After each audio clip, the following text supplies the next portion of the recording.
जैसा कि आप सभी को मालूम होगा कि भारत में प्रधानमंत्री को लेकर लोकसभा चुनाव चल रहा है। ऐसे में उम्मीद करते हैं कि आप भी वोट जरूर दिए होंगे।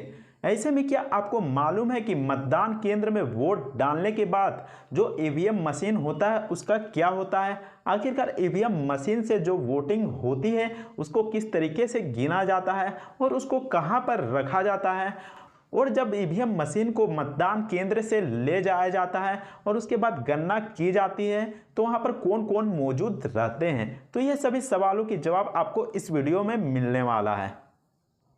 तो सबसे पहले बात कर लेते हैं कि आखिरकार ईवीएम मशीन को मतदान केंद्र तक कैसे भेजा जाता है। तो सबसे पहले ईवीएम मशीन को मंगवाया जाता है, उसके बाद उसे स्ट्रांग रूम में रखा जाता है, उसके बाद फिर जहां जहां मतदान केंद्र होते हैं वहां पर भेजा जाता है। स्ट्रांग रूम क्या होता है ये भी बतला देता हूं।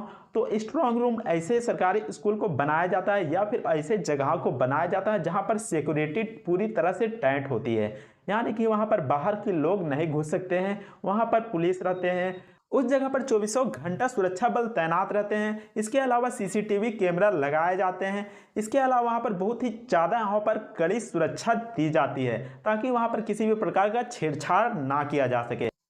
इसके अलावा उस स्थान पर बाहर के लोग प्रवेश नहीं कर सकते हैं। तो वहां पर कौन कौन से लोग प्रवेश कर सकते हैं तो यह भी मैं बतलाऊंगा वीडियो के लास्ट में, तो वीडियो को पूरा देखिएगा।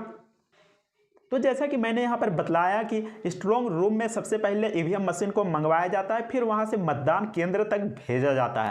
मतदान केंद्र में मतदान पूरे होने के बाद ईवीएम मशीन को वापस से ट्रक में लोड करके वही स्थान पर लाया जाता है जहां स्ट्रांग रूम बना होता है। तो सभी विधान क्षेत्र में अपने अपने स्ट्रांग रूम होते हैं। तो यहाँ पर सभी स्ट्रांग रूम में जितना भी बूथ होता है सभी बूथ के ईवीएम मशीन को एक जगह रखा जाता है और जो ईवीएम का मशीन रहता है उसे एक बक्से में डाल दिया जाता है और उस बक्से में सील लगा दिया जाता है और उसमें मोहर मार दिया जाता है ताकि उस बॉक्स के साथ छेड़छाड़ ना किया जाए, और उसे एक रूम में बंद कर दिया जाता है। रूम में बंद करने के बाद वहां पर 2 लॉक किया जाता है, यानी कि 2 सिटकन्नी लगाया जाता है और वहां पर 2 ताला मार दिया जाता है और उस ताले में भी सील मार के मोहर मार दिया जाता है। तो यहाँ पर इस तरीके से पूरी तरीके से यहाँ पर सिक्योरिटी टेंट रखा जाता है। अब सवाल उठता है कि इसका जिम्मा किसे मिलता है? तो निर्वाचन आयोग, चुनाव आयोग इसका जिम्मा सभी स्टेट के डीएम को देते हैं। तो यहाँ पर डीएम जो डिस्ट्रिक्ट मजिस्ट्रेट रहता है उसको यहाँ पर पूरी तरीके से जिम्मेवारी लेना पड़ता है। अगर किसी भी प्रकार से मतदान में बाधा होता है या फिर जो वोटिंग काउंटिंग में अगर किसी भी प्रकार से छेड़छाड़ किया जाता है तो इसका जिम्मा डायरेक्ट डीएम पर जाता है। इससे डीएम सस्पेंड भी हो सकता है। डीएम के बाद यहाँ पर जो मेन ऑफिसर आता है वो आरओ आता है, रिटर्निंग ऑफिसर।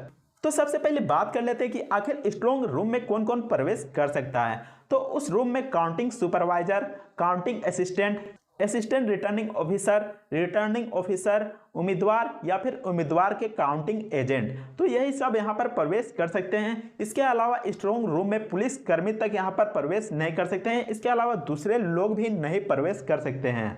अगर प्रवेश करते हैं तो उन्हें चुनाव आयोग या फिर आरओ से परमिशन लेना पड़ता है।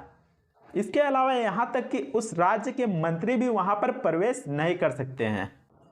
वोट की गिनती 8 बजे से शुरू हो जाती है, लेकिन हो सकता है कि समय में कुछ परिवर्तन कर भी दिया जाए, लेकिन अधिकतर वोटिंग की काउंटिंग 8 बजे शुरू हो जाती है। तो वहां पर जो उम्मीदवार के एजेंट होते हैं वो वहां पर आते हैं, उसके बाद आरओ ऑफिसर भी आता है और जो बक्से का सील होता है उसको तोड़ता है। तब जाके वहां पर जो उम्मीदवार को भरोसा हो जाता है कि हाँ कि अभी अभी सील टूटा है और यहाँ पर किसी प्रकार का गड़बड़ नहीं है। तब जाकर वहां पर उम्मीदवार के जो काउंटिंग एजेंट होते हैं वो एनओसी पर सिग्नेचर करते हैं ताकि बताते हैं कि यहाँ पर किसी प्रकार का छेड़छाड़ नहीं किया गया है, नो ऑब्जेक्शन सर्टिफिकेट, जिसपे यहाँ पर सिग्नेचर करते हैं। उसके बाद देते हैं आरओ ऑफिसर को। उसके बाद फिर वोटिंग की काउंटिंग शुरू की जाती है। लेकिन सबसे पहले बता दूं कि 8 बजे के बाद यहाँ पर डायरेक्ट ईवीएम मशीन का वोटिंग को काउंटिंग नहीं की जाती है। तो यहाँ पर सबसे पहले बैलेट पेपर की काउंटिंग की जाती है जो कि लगभग आधा घंटा का टाइम लेता है। तो बैलेट पेपर के जरिए कौन कौन वोटिंग करता है? तो इसमें भारतीय सैनिक आते हैं। इसके अलावा वैसे अधिकारी जो कि विदेशों में रह रहे होते हैं वो बैलेट पेपर के जरिए यहाँ पर वोटिंग कर सकते हैं। इसके अलावा जो निर्वाचन आयोग के जो अधिकारी होते हैं वो भी बैलेट पेपर के जरिए अपना वोट देते हैं। इसके अलावा वे भी लोग जो कि जेल में बंद है, यानी कि उसका सजा कंप्लीट हो गया है लेकिन उसको जेल की हिरासत में रखा गया है। ऐसा क्यों? तो ऐसा इसलिए क्योंकि कोर्ट को लगता है कि यह बाहर जाएगा या फिर उसको रिहा कर दिया जाएगा तो यह खतरनाक हो सकता है। तो ये लोग बैलेट पेपर के जरिए मतदान कर सकते हैं। तो सबसे पहले बैलेट पेपर के जरिए जो मतदान किया जाता है उसकी काउंटिंग की जाती है, जो लगभग आधा घंटा का समय लेती है। उसके बाद फिर ईवीएम मशीन का जो काउंटिंग होता है वह चालू कर दिया जाता है।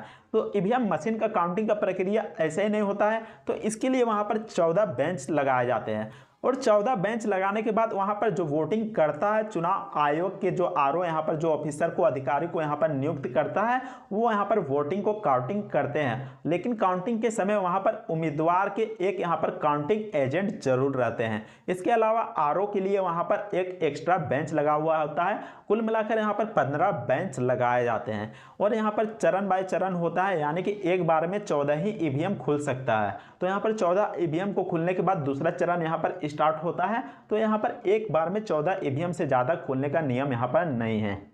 अब बात कर लेते हैं कि ईवीएम में काउंटिंग कैसे की जाती है।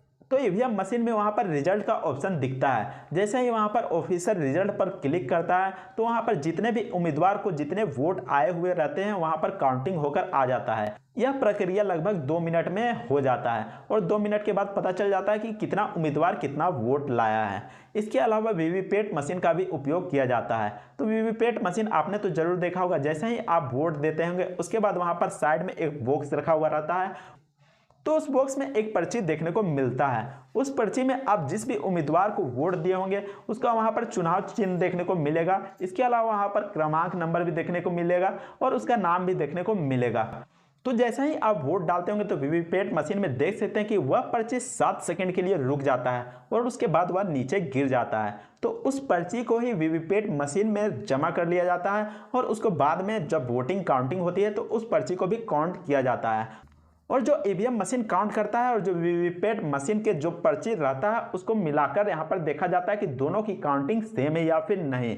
अगर यहाँ पर सेम नहीं होती है, मान लीजिए कि जो ईवीएम मशीन का काउंटिंग यहाँ पर कम है और जो पर्ची ज़्यादा है, तो इसमें जो पर्ची जो ज़्यादा होगा उसी को यहाँ पर काउंटिंग कर दिया जाएगा। इसके अलावा अगर उम्मीदवार को लगता है कि ईवीएम के साथ छेड़छाड़ किया गया है या फिर यहाँ पर लगता है कि उसको यहाँ पर वोटिंग काउंटिंग में कुछ गलती हुई है, तो वह आरओ ऑफिसर से यहाँ शिकायत कर सकता है और वोटिंग दोबारा करने के लिए कह सकता है। तो आरओ ऑफिसर अगर चाहे तो फिर से वहाँ पर वोटिंग काउंटिंग कर सकता है या फिर वह उम्मीदवार को समझा सकता है कि यहाँ पर वोटिंग में किसी प्रकार की गड़बड़ नहीं की गई है। इसके बाद जैसे ही 14 ईवीएम को यहाँ पर काउंट कर लिया जाता है, उसके बाद आरओ ऑफिसर जो होता है उम्मीदवार का जो काउंटिंग एजेंट होता है उसको यहाँ पर सिग्नेचर करने के लिए कहता है और सिग्नेचर अगर कर देता है, उम्मीदवार को लगता है कि किसी प्रकार की वोटिंग में गड़बड़ नहीं है, तो यहाँ पर अगले चरण को यहाँ पर आगे बढ़ाया जाता है और दोबारा से फिर से 14 ईवीएम को यहाँ पर काउंटिंग किया जाता है। तो इस तरीके से यहाँ पर काउंटिंग का जो प्रोसेस होता है इस तरीके से होता है। तो अगर आपको यह वीडियो और जानकारी पसंद आती है तो वीडियो को लाइक जरूर कीजिएगा, चैनल को सब्सक्राइब कीजिएगा। मिलते हैं नेक्स्ट वीडियो में, तब तक के लिए जय हिंद, वंदे मातरम।